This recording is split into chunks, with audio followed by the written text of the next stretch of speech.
Welcome to the Elevated Trader Podcast. I am Dr. Kristen Kidgel. And I am Tracy Ball. Join us every week as we journey into becoming better traders. We believe becoming better traders involves elevating our skill, mindset, and our health. In each episode, we will discuss the current book we are exploring, and we invite you to join us on this journey. Are you ready to elevate your trading, mindset, and health to the next level? Let's do this.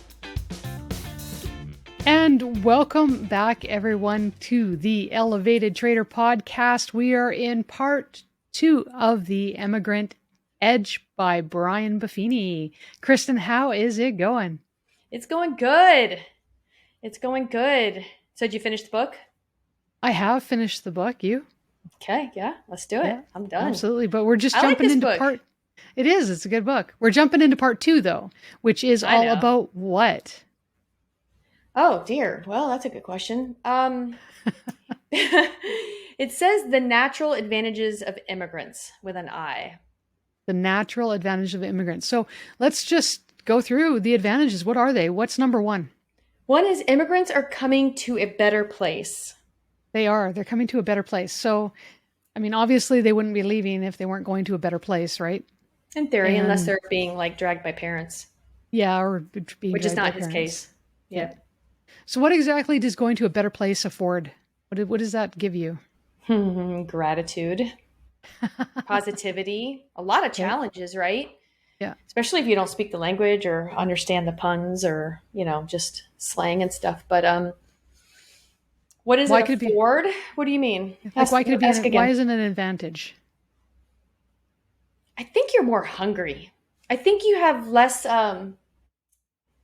handed to you, so you're more eager to work harder, which I don't think many American children come out of the womb or teenagers are like, yeah, I'm eager to go get it, Maybe too much is handed to us growing up. I guess it depends on the circles you're in or the people you know. Yeah. Well, I still think even the majority, I guess.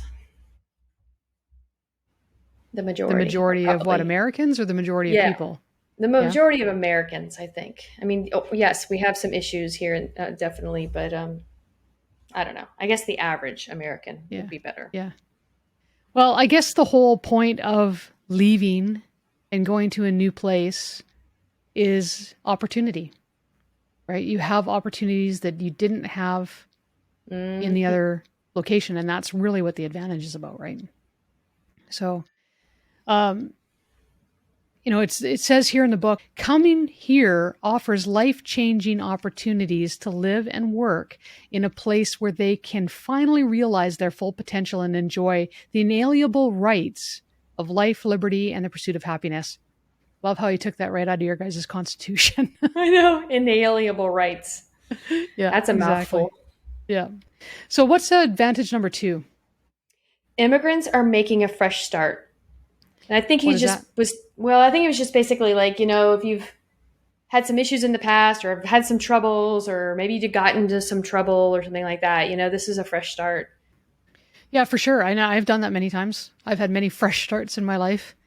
When it comes to just about anything, I've moved many, many, many times in my life. And I can tell you there's some skills that get acquired just through that very act of moving, that very act of, well, especially when you move multiple times.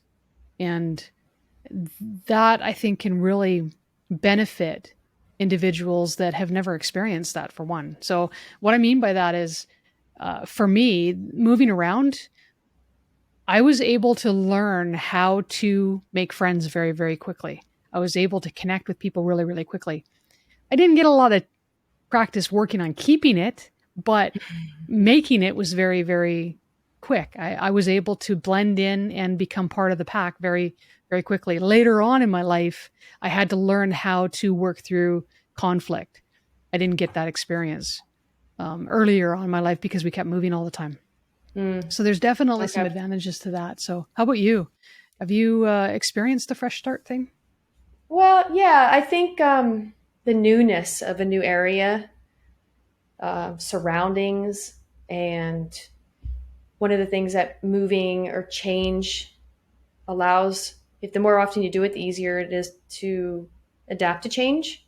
Mm-hmm. So it doesn't always come with moving, right? I mean, things can change really fast. So I think change can create a bit of stoicism, and you can be a little bit more stable in a crisis, so to speak. But there's a little interesting bit of excitement sometimes in the unknown. Not everybody can agree with that, but Well, it's true, though. It's absolutely true. It's whether you embrace it or not. Do you think that moving to a new place or having that change also keeps your childlike curiosity kind of right there at the forefront, which gives you kind of an ability to really absorb, take in, learn new things, et cetera, just from being in new environments on a regular basis?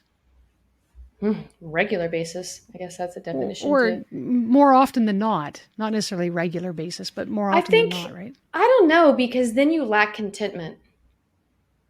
Do Or you? can you find contentment in constantly moving? I don't know. I think there's a balance. I think inevitably you will go through change, but the person I think that's gone through it more. But the childlike, that's a good question because I think it just depends on the situation. If you're not in fear, then you can embrace it like that. But if you're in fear, then obviously you're going to be like panicking. Hmm. Interesting. Yeah, because I feel like if we're not faced with change, whether it be moving to a new location or just having our environment change, we fall into a place of consistency or comfort, and Mm-hmm. that keeps us, I think, from growing. And they've said before, meaning I've heard it somewhere before, I can't attribute it to anybody, but in order to grow, you have to experience some kind of a change. You have to experience Right. some I form agree. of pain necessarily, I guess. Not necessarily bad pain, but just that uncomfortableness. And I think when you're placed in environments where you're moving or you're going to new locations, your environment is fresh and new, you're starting fresh, that does put you in a place of discomfort. And that is probably the best place to be for growth. That's my thought. I Good don't know. stress. Yeah, Not bad stress, good stress. I agree. exactly. Absolutely. Yep. All right. So what's advantage number 3? Immigrants are pursuing their dreams. Pursuing their dreams, obviously. I mean, but here's the Yes. thing. Here's the difference between somebody that's pursuing their dreams and somebody that's just dreaming. Immigrants Yeah. actually had a dream, just like a lot of people have a dream. The immigrant actually bought the ticket, got on the plane, the bus, the boat, whatever it might be, and went. They actually took action, and they are actually pursuing their dream. That's really what I got out of that advantage. Yep. And it's one thing to think about it, it's one thing to visualize it, it's another to actually have the courage to step into it and start to Hmm. do it. So Right? I, would hold our listeners and ourselves accountable and just say, what are your dreams and are you stepping towards them? You got to Great. have the courage to take the step forward, Excellent. Do you forward, have any forward, forward, dreams that you're forward. currently stepping forward into? Oh, yes. As you say with a smile. Yes, I've got a plethora. I got a cornucopia of things that I'm attacking. You and me both. There you go. That's Awesome. right. All right. What about advantage number 4? Number 4, immigrants know about sacrifice. Yes, they do. Ooh, sacrifice. So, how does that create an advantage? Ah, the term that comes to mind is less is more. Being Less able is more. to still function and rise above and take steps forward without needing to buy this and do that. And well, I guess sacrifice is giving up things. So giving up going to go to the beach, you're going to work, I guess it's a sacrifice of time, maybe a sacrifice of value in the beginning. I guess it's a little bit different for every Yeah. situation. So, that would probably really give you an instilled sense of gratitude. Okay. Yeah. And Well, we've yeah. talked about this many, many times how gratitude is really a foundation for happiness, right? Mm. And so, yeah, I think that sacrifice, first of all, you know what it takes to do it. With that sacrifice, there's a hunger. There's a hunger that needs to make whatever sacrifice that is worthwhile, right? So it's kind of a look. I've got to make this worth the sacrifice. There's a drive that comes from that. I think that's really what sacrifice does. And then, like I said, provides gratitude. Yeah, I'm sacrificing my weekends to pursue a dream right now. You know, we all make sacrifices to move to the next level. Yeah. You know, you and I have both had our offices fully set up in areas where we're not really liking that so much, but we know it's not forever. Yes. We know it's a sacrifice for now.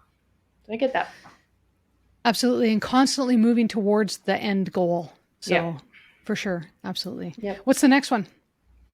Number 5, immigrants have the edge. What'd you get out of this one? Advantage 5, immigrants have the edge. First of all, one of the things that caught my attention was focus. I really liked this. Focus as an acronym, focus as an acronym. My words are terrible right now. Oh no. So let's talk about the word focus. It's an acronym. What's it stand for? Follow one course until successful. I love this so much. I cornered the page too. It's just so funny that you and I do this. And I'm actually going to put this on my whiteboard today when we're done with this podcast, because I forgot that I did not put this up and I really like it. I know. It was just like, this is great. I love acronyms. So immigrants have the edge. What does that mean? Let's get back on track. Okay. One of the other things I noted from here was success consists of going from failure to failure without loss of enthusiasm. That was one of the things that I pulled out of this, as well as the ultimate measure of a man is not where he stands in moments of comfort and convenience, but where he stands at times of challenge and controversy. That was a Martin Luther King Jr. quote that was from the book. But I guess the fact that the immigrants have the edge, it's just all of it tied into one and accumulated, giving them the edge. And that's why they can't fail. They have to keep going. And they experience a lot of failure and grow from it. So that's kind of what I got from it. Was there anything else that you got from that part? I like here that he talks about there's no plan B. No plan B. So if you're thinking about right now, like, what goal do you have? What are you working for? So let's just say you got a goal, you got a dream, you're actually doing the action steps. Do you have a plan B? Because if you got a plan B, yikes.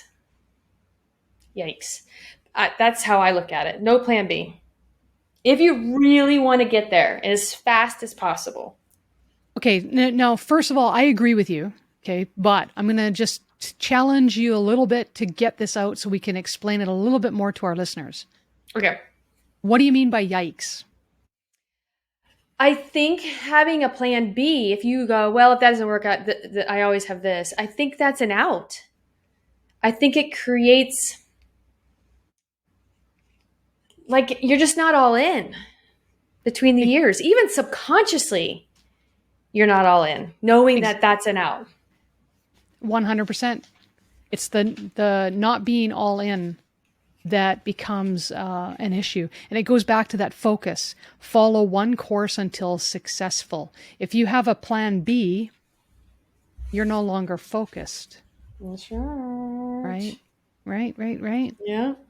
So, and it's hard. That's a hard, because I am very much a worst case scenario type of person, thinking through all my different options and coming up with a plan B, because I like having plans. I like to know that. But I honestly, after all of the work that we've been doing, after the years of going through whatever I've been going through, I'm starting to think it's the thing that's been holding me back. Oh, just now having this realization while we're talking? No, like just I've come to that realization over the last year or so. Yeah. Interesting. I wonder if any of our listeners have done that. I'm sure we've all done it at some point, but are we doing that now? So don't tell me your plan B, but do you have a plan B? I always have a plan B in the back of my head. Like I always do, because can you get rid of it? Never. Can you kick it out? It's not a formulated plan B, right? It's just it's one of those things. It's a worst case scenario. I'll go do this. Right? That's a plan B. Right. But it's not there's no plan. Like I don't want to do it. I don't. That's your backup. It's just there's always a sense of I'll never give up. Right. And because my brain works so fast all the time that I've always got different thoughts going through my head so that it's impossible for me to not have a plan B. At least it feels like it's impossible for me not to have a plan B because the thoughts in my head, I've remembered it. And now it's like, okay, well, worst case scenario, this is what's going to happen. Yep. Right. And for example, to me, a plan B would be, in my mind anyway, a plan B is, if for whatever reason, my trading stops working. I'm not able to trade anymore. I'm not able to do the things that I love. And I have no way of financially providing for myself. Well, then guess what? I got to go out and get a job.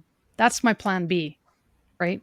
And I think that what we're talking about is actually having a plan B, right? Having something that is concrete. I'm going to try and do this. And if that doesn't work, I'm going to do this. And very specific, I think. And what ends up happening is you're kind of working down two different roads.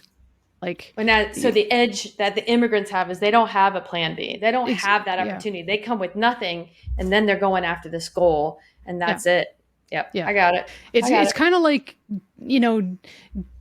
dipping your toe into trading as one opportunity, still working with another, and then getting another side gig going and kind of saying, well, whichever one works, kind of that's the one that I'll go after, right? Instead of going all in on the one thing. And I'm not suggesting that everybody quit their job today and start trading full time. That's not what I'm suggesting at all. I'm saying you focus on the thing that you need to focus on. But when you're ready to make a switch and you're wanting to make a change, you need to jump. Yeah, if that's your dream. Yeah. Yeah. But the action steps to get to that point. I got you. Yeah. I got you. Exactly. All right. Well, was there anything else from part 2 that really caught your attention? No, I have my markers in my hand here waiting for us to hit the stop button. I'm going to write this down. Awesome. Well, we will see you in the next episode for part 3. Thank you for joining us today. For more information about the show, as well as our list of current reads, check us out at www.theelevatedtrader.com. Remember to subscribe and share if you found value in today's episode. See you next week.